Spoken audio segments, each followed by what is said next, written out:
Fjalën e jep kryetari i kuvendit, nuk e merr forca. Shumë faleminderit për konsulencën, nuk merret parasysh. Fjalën e ka zoti Alizoti.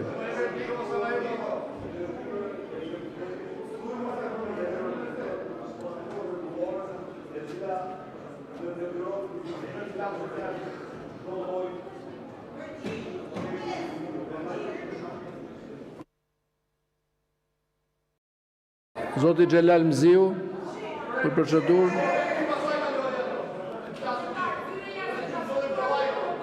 Zonja Denisa Vata. Zonja Josefina Topalli, procedurë. Merë fjalën për procedurë. Merë nga vendi fjalën për procedurë. Ju vete inkurajoni të ngrihet në foltore dhe pastaj ku nuk flisni dot, nuk e kam fajin unë. Po ç'a të bëj? Si thua ti? Si thua ta hapim foltoren, ta marr gjithkush me vullnetin e vet. Zoti Luan Baçi. Për procedurë. Për procedurë, merreni fjalën. Jepe fjalën tek foltorja te doktori. Për këtë e kërkua ty fjalën për procedurë. Faleminderit, nuk merret parasysh. Zoti Balla, keni kërkuar fjalën?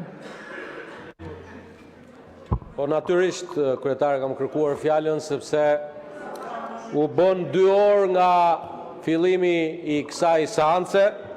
Kjo seancë nuk mund të vazhdoj më kështu. Ende besoj e shpresoj që ishte një lapsus nga ana e Partisë Demokratike mos pjesëmarrja në votimin për hartimin e deklaratës. Besoj që do të reflektojnë në minutat në vijim.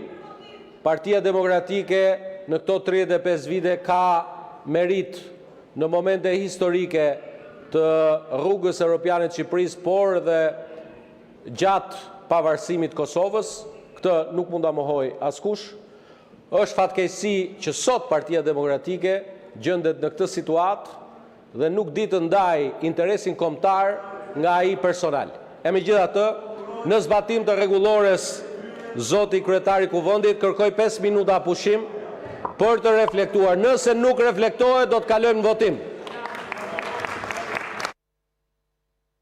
Mirë, me kërkesën e kryetarit grupit parlamentar të Partisë Socialiste, 5 minuta pushim, ju lutem mbas pushimit të rifillojmë seancën sipas renditës. Çdo deputet do ta ketë mundësinë të regjistrojë emrin, të flasë dhe të mbajë jo 2 minuta, po 10 minuta. Pushim 5 minuta.